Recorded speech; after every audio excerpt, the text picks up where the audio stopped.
मैं ऐसा क्यों हूँ? मिट्ठू तोता बड़ा उदास बैठा था। माँ ने पूछा, क्या हुआ बेटा, तुम इतने उदास क्यों हो?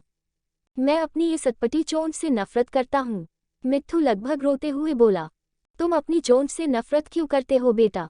इतनी सुंदर तो है। माँ ने समझाने की कोशिश की। नहीं, बाकी सभी पक्षियों की चोंच कहीं अच्छी है। बाज, कालू कौवा, कोयल, सभी की चोंच मुझसे अच्छी है। पर मैं ऐसा क्यों हूँ? मिट्ठू उदास बैठ गया। माँ कुछ देर शांति से बैठ गई। उसे भी लगा कि शायद मिट्ठू सही कह रहा है। मिट्ठू को समझाए तो कैसे? तभी उसे सूझा कि क्यों ना ज्ञानी बाबा के पास भेजा जाए मिट्ठू को, जो पूरे जंगल में सबसे समझदार तोते के रूप में जाने जाते थे। माँ ने तुरंत ही मिट्ठू को बाबा के पास भेज दिया। ज्ञानी बाबा जंगल के बीचों बीच एक बहुत पुराने पेड़ की शाखा पर रहते थे। मिट्ठू उनके समक्ष जाकर बैठ गया और पूछा, बाबा, मेरी एक समस्या है। प्यारे बच्चे, तुम्हें क्या दिक्कत है?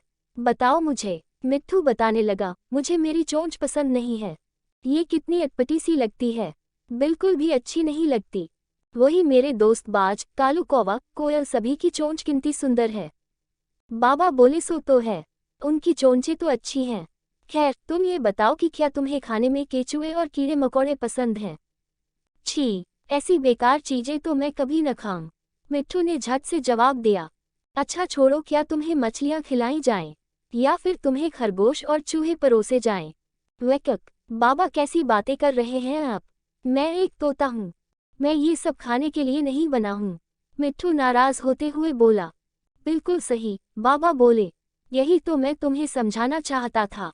ईश्वर ने तुम्हें कुछ अलग तरीके से बनाया है। जो तुम पसंद करते हो वो तुम्हारे दोस्तों को पसंद नहीं आएगा, और जो तुम्हारे दोस्त पसंद करते हैं वो तुम्हें नहीं भाएगा। सोचो, अगर तुम्हारी चोंच जैसी है वैसी नहीं होती तो क्या तुम अपनी फेवरेट अखरोट खा पाते? नहीं न। इसलिए अपना जीवन ये सोचने में न लगाओ कि दूसरे के पास क्या है क्या नहीं।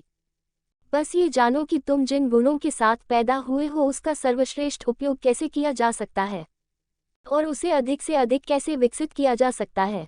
मिट्ठू बाबा की बात समझ चुका था। वह खुशी खुशी अपनी माँ के पास वापस लौट गया। मिट्ठू तोते की तरह ही बहुत से लोग अक्सर अपने अच्छी चीज पर खुश होने की बजाय दूसरों की योग्यताएं और उपलब्धियां देखकर बराबरी में लग जाते हैं। दूसरों को देखकर कुछ सीखना और कुछ कर गुजरने के लिए प्रेरणा लेना तो ठीक है, पर बेकार की कंपैरिजन कर किसी से ईर्ष्या करना हमें दुखी ही करता है।